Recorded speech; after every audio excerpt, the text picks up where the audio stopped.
Chapter 7 the selection of fixed value investments second and third principles. तो इसमें दूसरे और तीसरे प्रिंसिपल की बात होने वाली है। Principle 2, bonds should be bought on a depression basis. अच्छी कंडीशंस में तो हर एक बॉन्ड बढ़िया परफॉर्म कर सकता है, लेकिन जब डिप्रेशन वाले टाइम आते हैं तब असली पता चलता है कि कौन सा बॉन्ड स्ट्रांग है और कौन सा बॉन्ड वीक है। तो डिप्रेशन वाले टाइम में बॉन्ड सेफ रहेगा या नहीं, इस पे भी दो व्यूज हैं।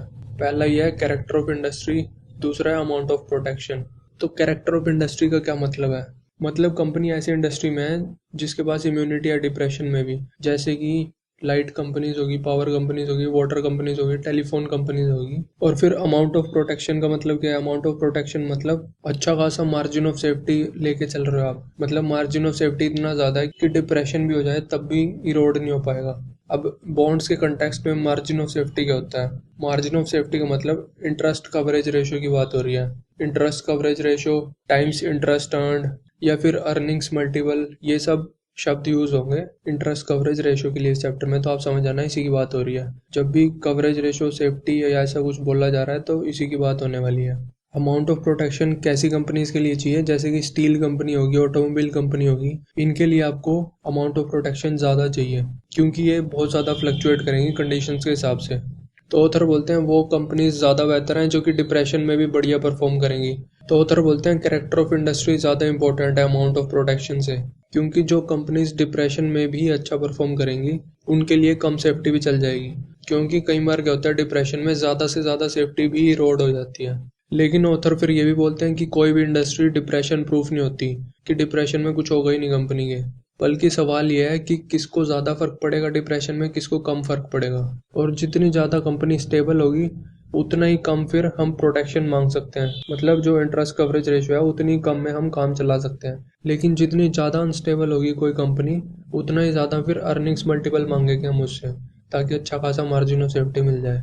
और अगर इंस्टेबिलिटी इतनी ज़्यादा है कंपनी की कि डिप्रेशन के टाइम में उसकी एग्जिस्टेंस ही डाउटफुल हो सकती है, तो फिर ऐसी कंपनी के बॉन्ड तो खरीदने ही चाहिए, चाहे कितनी कवरेज रेशो हो, चाहे 100 कवरेज रेशो। तो कवरेज रेशो क्या होती है एक बार मैं आपको फटाफट बता देता हूँ। इंटरेस्ट कवरेज रेशो होती है EBIT, earnings before interest and tax, divided by interest charges या इंटरेस्ट एक्सपेंस। तो मतलब मान लो कंपनी हर साल $1 इंटरेस्ट पे कर रही है और कंपनी की अर्निंग्स है $10, तो यानी कि कवरेज रेशो 10 है या फिर अर्निंग्स मल्टीपल 10 है। मतलब इंटरेस्ट के कितने गुना कंपनी जनरेट कर रही है अर्निंग्स। तो जितने ज़्यादा कर रही है उतनी सेफ भी है फिर, क्योंकि इंटरेस्ट पेमेंट में कोई दिक्कत नहीं आएगी बीच में।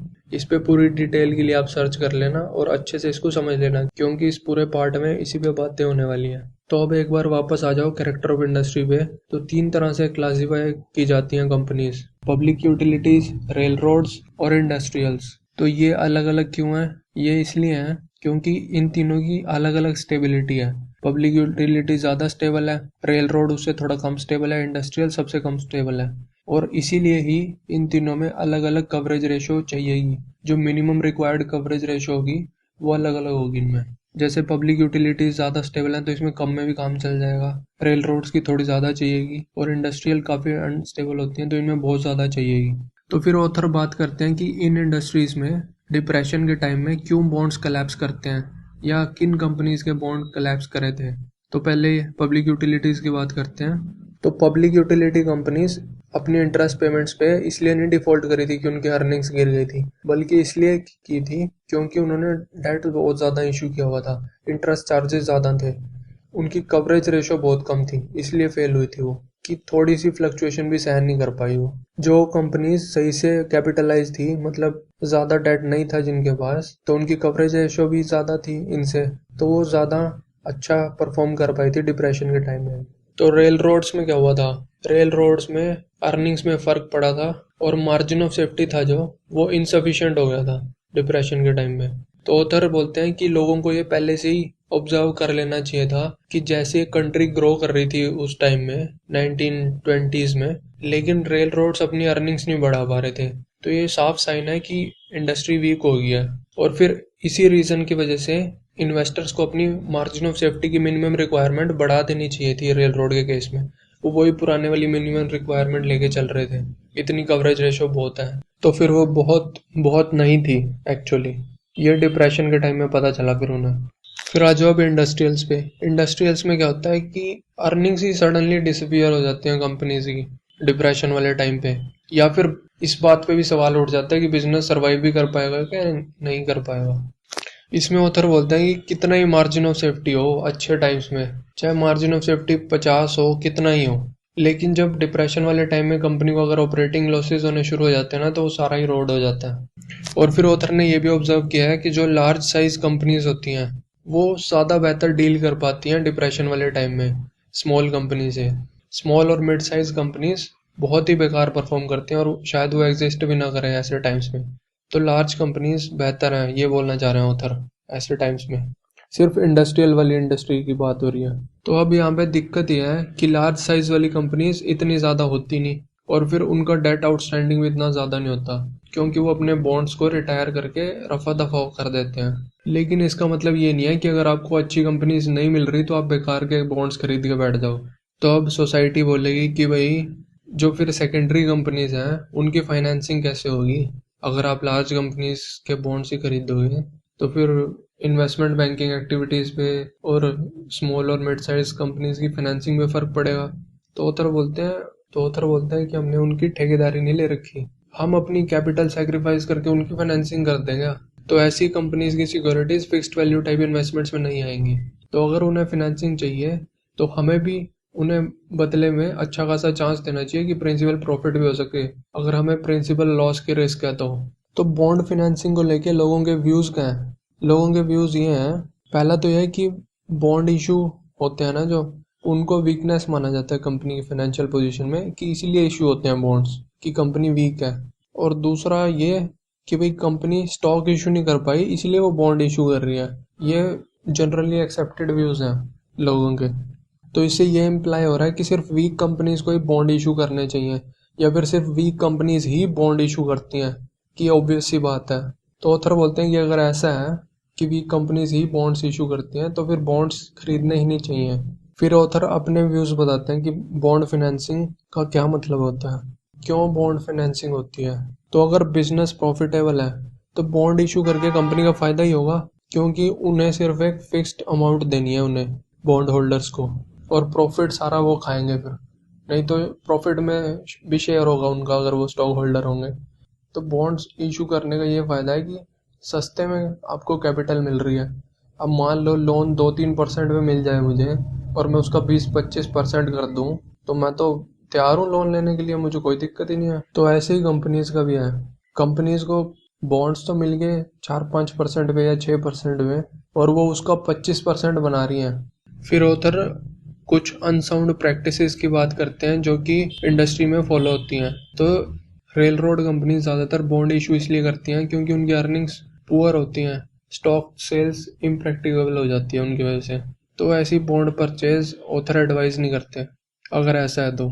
और दूसरी अनसाउंड प्रैक्टिस ये होती है कि कुछ स्ट्रॉन्ग कंपनीज अपने डेट को पे करने के लिए एडिशनल स्टॉक इशू करती हैं।